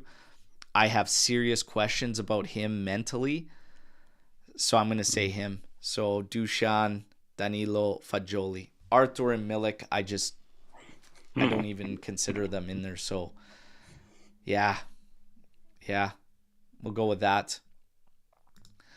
Del Juve Piero, we are the only high possession team that plays with an incredibly low back line. Every other top team has a high line. That's how you exert pressure. Well, yeah. We talked a lot about the loss of Bremer and what it means to everything and how it does change the landscape of your game. But you still have to just find a way to do something. Like I said, if you can't do that, if you can't do all the elements to put through your game, then what do you have to do? You have to adapt. Like, you have to adapt. So I'm just not seeing that from Motta. I'm not really seeing that next step. And even through all that, even if we've got a line that kind of drops back or whatnot through that, like, it's still not really targeting on the main issue, which is creation up at the top and what they're doing there. Like, it's just the amount of times we retreated from a situation where you can put a team under and keep the screws to them, and we just are immediately going backwards. I have no words. Like, over and over and over, late in the game trying to chase something, and you take a corner kick and it ends up at Perin or Di Gregorio, whoever the hell's back there. What? Yesterday, I don't even know what that ball is from Gatti at the end of the game, and we got no time. First of all, you got no time left in the game. What the hell are you doing going back to Gatti in the first place? And then he runs up, and I don't even know what he's trying. All of a sudden, you think you're Modric, and you're gonna hit a outside of the boot curved pass leading Vlahovic into the... I don't even understand it, but it's mind-blowing. It's mind-blowing. A lot of things to work on, everybody. Come on. This is kind of a question that's really floating around a lot. What do you personally believe, Paulo, are the biggest changes that need to happen for us to actually start rolling and picking up steam? That's a loaded question, man. There's a ton. That's a loaded question. There's a lot. There's lots of little things. Like, I think there was a great point about the back line just made. We have to be higher up the back line. Danilo has been okay as long as you keep him on the offensive side of the pitch for the most part. Because when he had that great game against Man City, if you look at the heat maps, Thuram and Yildiz were always within a handshake from him. So we can't send guys to protect and help him, but he's good down the pitch. We got to get our four defenders as deep into that pitch as possible. I want to see Kalulu running up to the top of the box. I mean, he had a really bad shot yesterday from a top of the box moment, but we need to start from the back and have everybody a lot higher, quicker, sooner. But I don't think all the little things are going to answer this question. Right now, if you want my honest answer, my honest answer is that we need a new strategy altogether. We need a new way to play all these great players. And either Mota says, okay, guys, that didn't work. Mota Ball 1. How about Mota Ball 2.0? And it looks like this. We do 3 at the back. We do whatever it is, right? Unless Mota comes up with a new way of doing something, you need a new coach with a new way to make the players play. And I don't want Mota out. Yeah. But honestly, I don't know another way to answer other than 10 million little things they can all do better. If it's me, it starts number 1, a sit down. A sit down in a frickin' empty room that starts off saying that, listen, attitude, energy, and drive can never fade. The games are 90 minutes. You need to understand that. And if you don't understand that, or I don't see it, we're gonna have issues with minutes. And that's bottom line. This meritocracy and whatnot, yeah, it might have gone through the wayside because of the injury situation. That could have probably tested that. But you know what? Now we're talking about right now in this moment. This moment, you're staring down the barrel of what could end up becoming a very big problem. And it is right now, I agree with you, Paulo, a delicate situation. So you have that sit down and you start off with the frame of mind. Listen, you're at Juve. The media, the fans, etc., none of that's going to go away. Find a way to deal with it. If you need a way to figure it out and you need help dealing with it, yeah, we'll help you out. But guess what? Hey, attitude, energy, drive, green to fight, all that is a bare minimum thing here for 90 minutes. Okay? Bottom line, period. When it comes to the pitch, get your damn offense together. Work on the team play. Stop keeping these wingers glued to sidelines. Use your fullbacks. Get your fullback engaged and up there and taking that outlet to the outside so that your wingers can decide where they go to create the opportunities. Chico can break in. He can go down the line if he wants, but support them properly. Yildiz, give that kid complete freedom in his role to interpret the game where he needs to go. You don't even need an exact true 10. But if you are going to play with a 10 and you want to persist in this 4-2-3-1, because lately it's been a 4-1-4-1 that has looked like dog shit. If you're going to go to the 4-2-3-1, actually play the 10 properly. It starts there. And these are simple things. I'd start there. I'm being quite honest. I don't think we need to reinvent everything. But figure this shit out. Figure this shit out. You can't have a player like Cope Miners, who's very intelligent, who has been one of the best midfielders in the league for like 3 years running, taking an interview and explaining his duty and literally explaining almost every other position on the pitch. He's clearly got way too much on his plate and is scattered. Simplify the game for your players. And the biggest thing about the Venezia one for me is not understanding, and this is the synchronization between the coach and the team, because we talked about it and everybody said, it's Venezia, I get it, you should still do it, but guess what? We're not playing in that manner. But that was a clear disconnect of what he has for tools and where he put them out there in a game that didn't make sense for quite a few of them. McKennie and Thuram sharing a pitch against a low block is weird as fuck to me. Bottom line. Unnecessary. Unnecessary. But doesn't Mota have his little notebook, and hasn't he thought about all this? And is there a disconnect between him and the players? Or is it the players? They can't execute this system that Mota has every week tried to drill into their heads. Mota might be more hard-headed than my wife. She might be up right now. Okay, so she might have heard that. But he might be more stubborn than her, okay? I've never in my life, I can't fathom doing the same thing repeatedly this long without seeing that spark, that positive change, etc. And still just going with it. I can't fathom it. I can't work it around. So I don't know. I really don't know, man. Confused, Bird. I think the players look confused, and that concerns me because the times we've had glorious goals and comebacks have been times of desperation when the players' individual magic have proved to save us all. Yeah. And that includes Dusan and Yildiz and everybody. Those individual moments. I worry when I see players looking confused, especially players of this quality. And the players themselves are not having an issue with each other. They look to be united. Yeah. Big problem for Mota. I don't know what's Let's going keep on. we'll keep firing through. Let's see. Thickel Myers is being played in this odd hybrid 10 winger role by Mota because he doesn't have the right profile of roving 9, because the Cope Miners idea very, very clearly.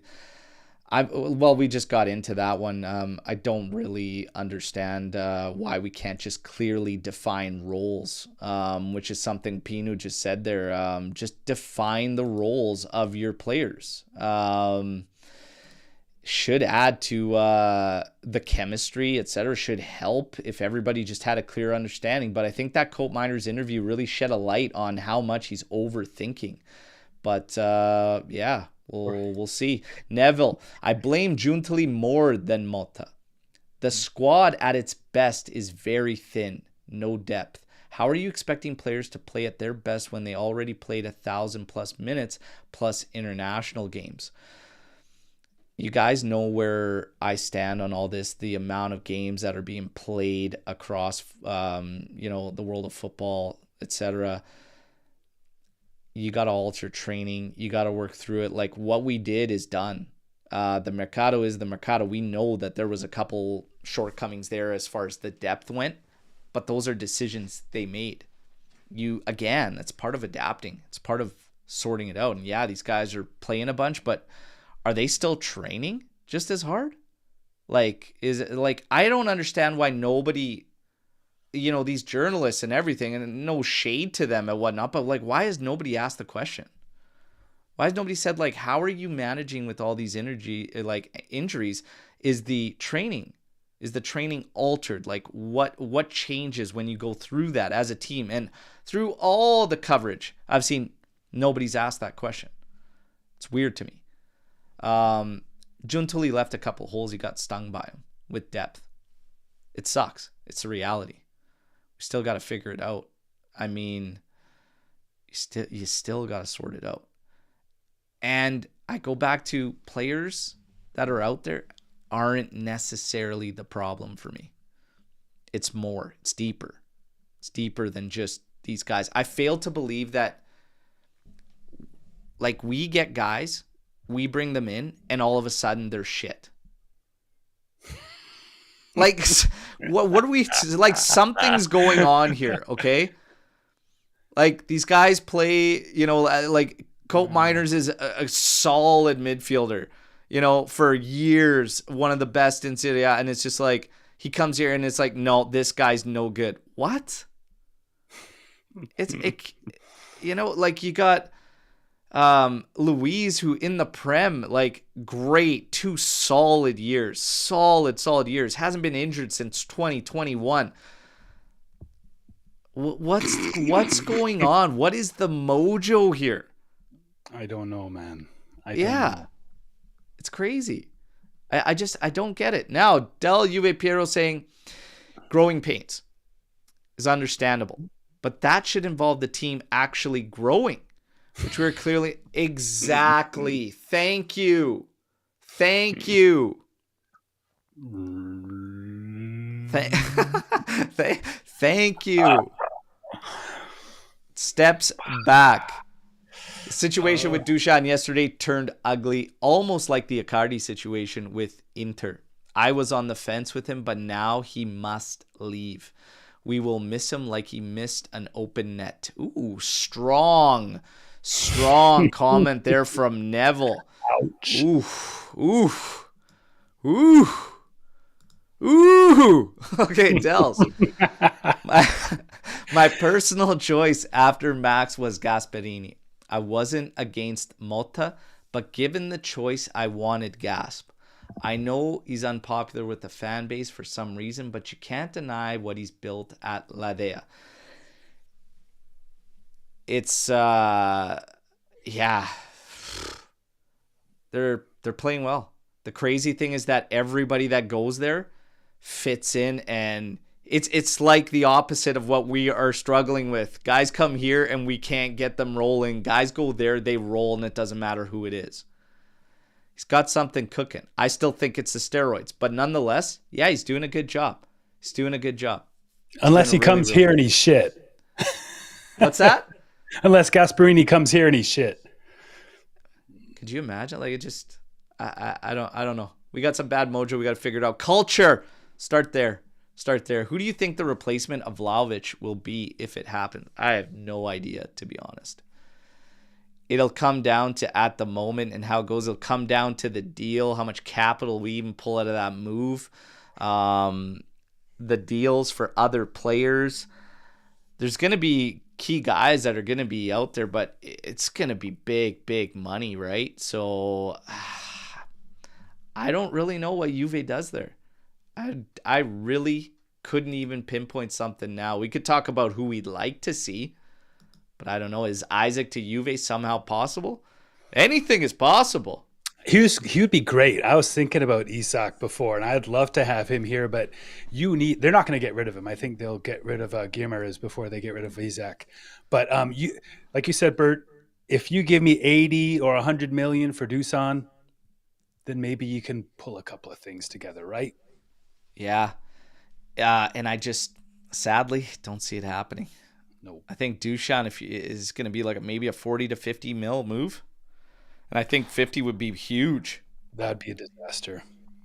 Yeah. If the team can't just make it up, can we use the stadium for a Metallica concert? Hey, I'm in. I love Metallica. Maybe Luis could play as a ball boy. Come on. The guy just getting back. Let's go. Again, just give me a weighted pass from anybody else. We'll talk. He got minutes, which is good. He got some minutes, and that was really important for his... Although he was limping a bit yesterday, too, and I'm thinking, oh my God, wouldn't that just add to it? You got Dusan losing the fans. I thought this morning we wake up to, problems for Luis. Minor injury, due back 2026. What? But the limping was like a little off-putting there. Just to put it into perspective, you get offered a new job at a bigger company with a huge salary. You take the job, and 2 years later, they want you to decrease your salary to half. Okay. So, yeah, like, we get it. But again, number one, is he going to get the lowered salary that we're trying to go to at his next job? Because this is kind of context and perspective as well. Yes, previous management signed him to a deal. And I will say this, if you've been part of certain corporations, businesses, etc., I've been a part of a lot of takeovers. You don't always get to stay there at your job in the first place. You don't get offered that salary change. Sometimes it's, hey, guess what? See you later. Thank you, but see you later. That happens too. This is new management, not the ones that signed his contract. They're presenting that to him, or they shop him. Of course he doesn't have to accept. But that's a decision that then he has to make. Dusan has to make that. Hey, am I going to get this? Am I going to get this salary somewhere else? Is it worth it for me to stay here, etc.? I'm expecting that it's just going to be broken on all accounts now. Anyways. But yeah, we could sympathize with the guy having to, take a cut. But you can also understand that he should never have been given that. Like, that contract's insane. It's insane. The second it jumped to that money, I was like, what? It jumps to that? Excuse me? Because the first years, it was fine. I'm like, that's fine. That's good. It's still a lot, but it's good. When it jumped to like he's getting 12 net, what? 22 gross? What? Wow. But yeah, I mean, he's got the right to refuse taking a cut, for sure. He won't take a cut. And if someone gives you 60 mil for him, they're going to want about 5 mil to offset whatever you're going to have to pay him so they can keep him at the rate he's going to want. So you're going to end up paying for him one way or another. Yeah. Do you have a great captain? Because team's tempo is not always great. A great captain is always needed in a team full of youngsters, I feel like. A lot of people brought this up yesterday. Was the big miss not having Locatelli in the pitch? Does that change everything? they say he's kind of the metronome. He's definitely been a leader, I think, and he's done it through play. The block shots, the sacrifice against City, the challenge for every ball, like, he had a spectacular game. And that Thuram-Locatelli combo has been strong. Yeah, so the leadership is lacking. We know that. And this is another thing that goes back to Giuntoli that I said we need to see in time. Are we just not going to bring in experienced players? Are we going to just focus on young guys? Like, there's not a lot of experienced guys we're getting linked to. I know Henkel's 27, etc., but like, has he played in any other leagues than that one? Not to throw shade at that league, etc., or whatnot, but like, free agency was available with some experienced guys. Like, you've got a team that's young that could use leadership, but we have no willingness to do so. I'm confused because I'm confused that we're tight with money, but we don't want to look. We immediately don't want to look at loan recalls.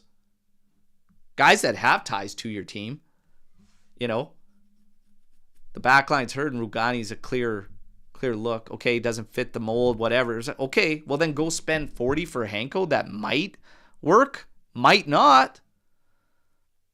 And then you've just dumped all that money. And you got Bremer coming back next year, hopefully, and he's your leader. There's some leadership right there. Yeah. I'm just not understanding really, you know, it's a question I have to wait to see. Is he going to sacrifice experience like throughout, or are we going to look to bring in some guys? I think this upcoming season, you'll have some decent experienced guys that are out of contract. And it'll be interesting to see if we're even looking. I'll try to quickly pull it up, but yeah, it's something like, are you curious about that, Paulo? I like the idea of a young team.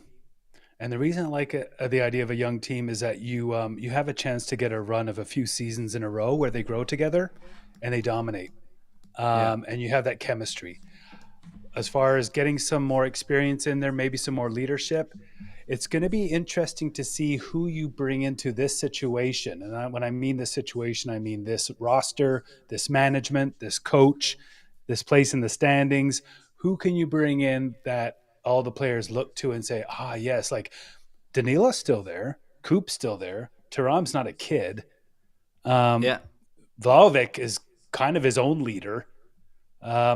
Louise was supposed to have some kind of leadership presence. So who does that? Who do you bring in who everybody looks to and says, yes, sir, right? Yeah. I don't know. It'll be interesting to see. Like, there is a long list and some serious experience there for the free agents list. But of course, contracts and guys are going to be, some guys will be looking for the money, the payout. Yeah. Some guys have certain clubs in their head, so you don't know how it's going to play out. But it's just interesting who and if Juve is going to approach through that. So we just wait and see. Tuna. Cambiasso rumored to be taking longer on his road to recovery. Will he escape the Bermuda Triangle? Oh my God, I'm rooting for the guy. But it's like we just knew it was going to happen, right? You just said, like, I just don't understand why it doesn't even want to be discussed almost or even looked at. It's like they bring up J Medical or these injuries and Malta's just like, no, we don't need to look into why it's happening. What are they hiding there at J51? I'm curious. Okay, guys, 10 draws this season is the most by any team in Europe's top 5 leagues. The next closest to the Bianconeri all have 7. It's getting ugly. We need to get wins going. We need to turn it around. As Tuna just mentioned, Cambiasso, there is pessimism around his fitness ahead of the Coppa Italia match against Cagliari. Yeah, it's we just got to figure this out. We got to ride it out.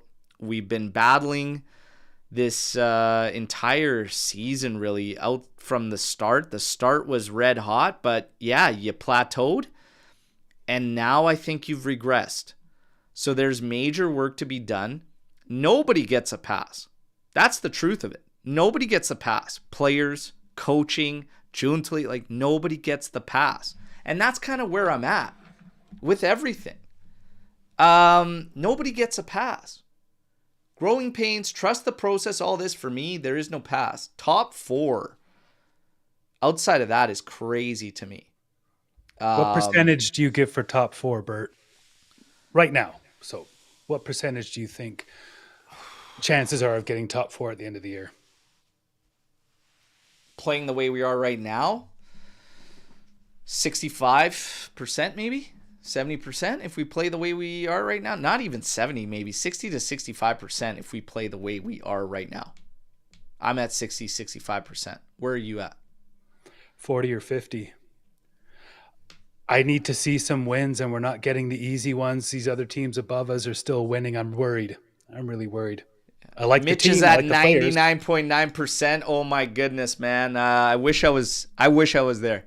My mind just can't compute what the hell I'm seeing on a weekly basis out here, okay? And I'm struggling with that, but I love that optimism, okay? We got a lot of 50%. We got 33 from Edgar. We got 20% from Skippy, who's giving me the gears for Motel, but he says 20% for top 4. Skippy, come on, man. I expected to see you at like 75. Trust the process. Let's go. You guys, it is what it is. These sessions are always great because, like I said, it's real fans with real passion, real emotion, talking about the club we love. And I had a good discussion with Giratina70 yesterday through text. We were just texting, and he said, I give him all the credit in the world because he's really glass half full almost all the time and looking at positives, and he looks at things at a very interesting way and manner. And I understand wanting to be, that glass half full, and that it's hard for us because we've been in a struggling mode for years now, right? And sometimes it comes out this way. And the way I explained it to him was, I can't help it.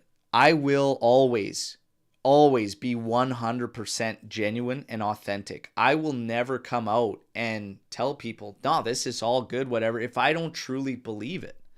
That's just not who I am. And the reason sometimes it can come off pessimistic or negative, whatnot, is just because of the fact that it's like me watching one of my loved ones in pain and suffering.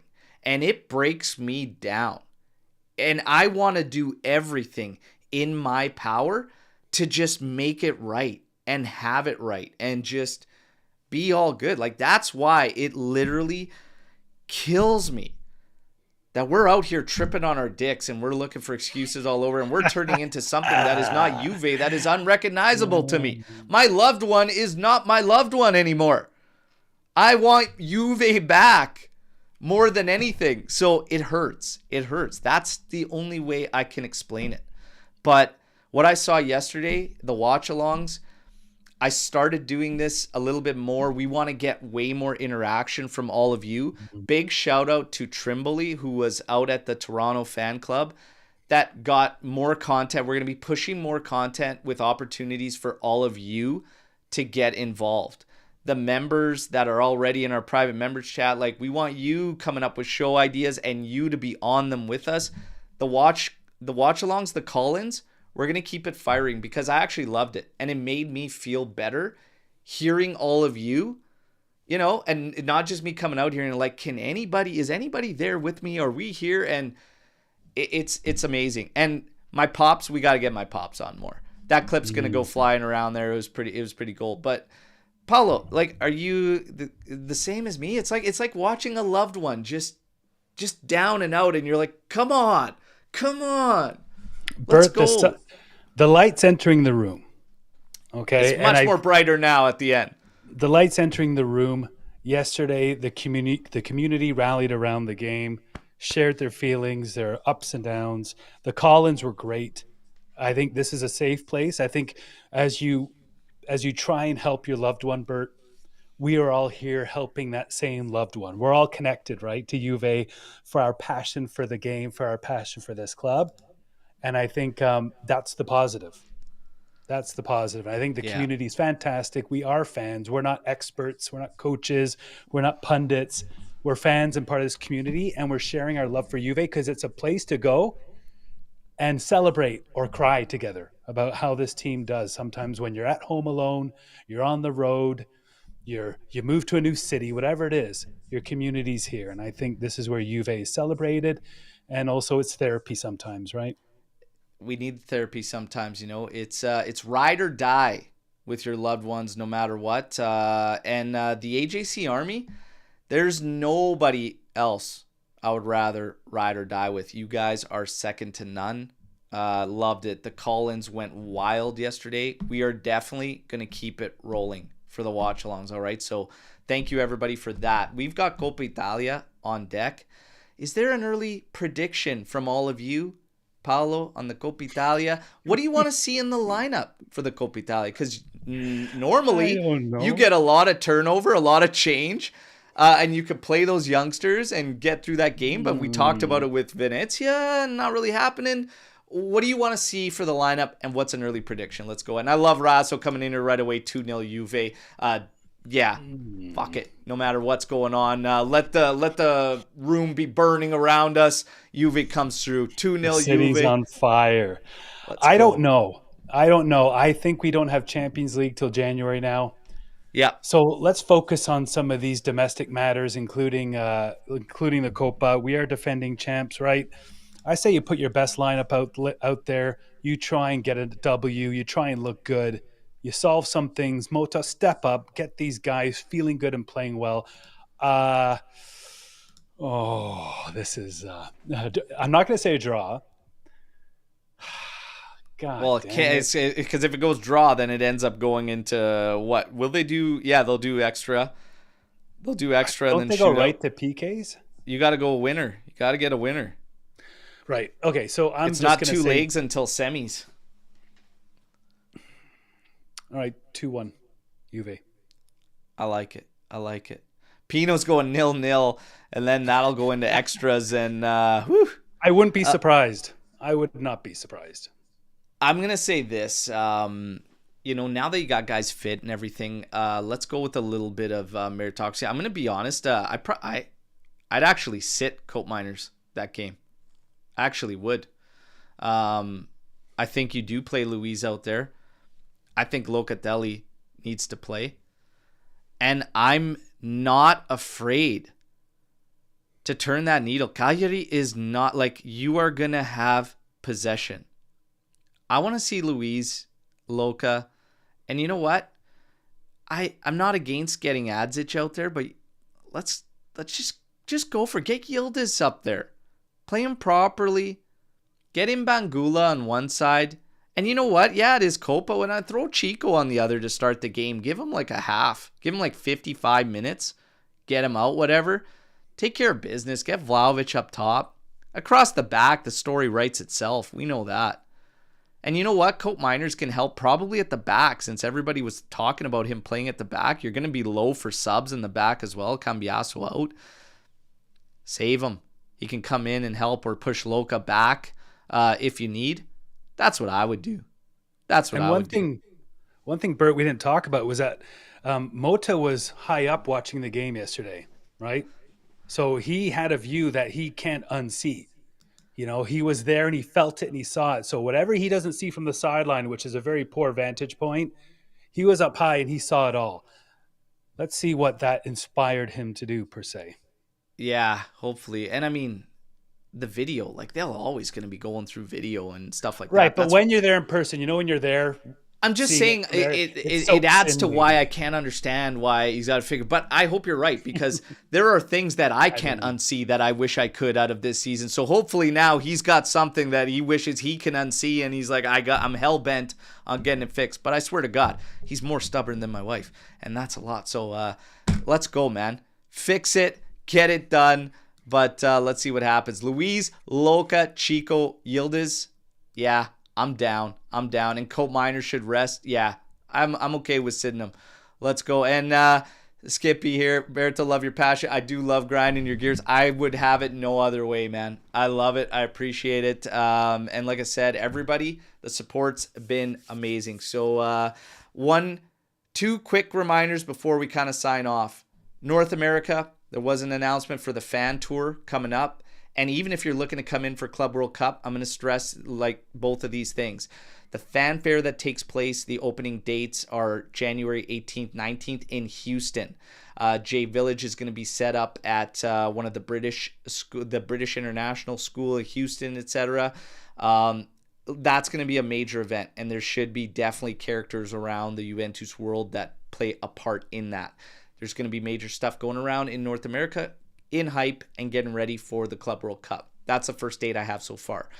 For the tickets for Club World Cup, this Thursday, pre-sale available, but you have to be a member of a Juventus official fan club. If any of you need help finding them, you can reach them from Juve's official website, or feel free to reach out to us. We'll put you in touch with the actual direct contacts of the fan club closest to you. It sounds like everybody with the AJC team, a lot of us are heading to DC and Philly. Paolo, you gonna be at DC and Philly or what? I want to. I definitely want to. I want to try and catch 2 games. I also want to go to games where I want to hopefully have a good chance of winning and scoring a goal or 2. But yeah, I'm looking forward to it. I want to bring the wife and son, and we want to go join the AJC army and have some fun. There you go. Yeah, we're going to look at even hosting some private AJC events while we're out there and whatnot. So it's going to be a lot of fun. So everybody, that is available starting this coming Thursday, December 19th at 10 a.m. Eastern time. Official fan club members will have access to the FIFA portal for tickets. Okay. And I'm being told that it should be what comes available to you in the Juve sectors for those games. So we should be getting tickets and able to sit amongst one another. Should be cool. But again, FIFA's involved in organizing, so who knows? Don't shoot the messenger, okay? Just telling you all, just filling you in. Coppa Italia up next for Juve. You know the drill. I got the news. I'll rock out the news for you in build-up. We'll do a match day live, and then of course, we'll see for the watch along, all right? But then we're back at it at the weekend. We just gotta win. It's as simple as that. Players, coach, everybody at Juve, remind yourselves what Juve's all about. Take a walk around that wonderful property. Look at the names. Look at the photos. Remind yourself what we're all about. And get stuck in. That's my message to everybody. Just get fucking stuck in. Let's go. Snap out of it. We're not going anywhere either way. Army, you're the best. Paulo, absolute pleasure. Always love having you on, brother. Enjoy the rest of your weekends, no matter what, okay? Let's go. Fino alla fine. Forza Juventus. Ciao tutti. Take care, everybody.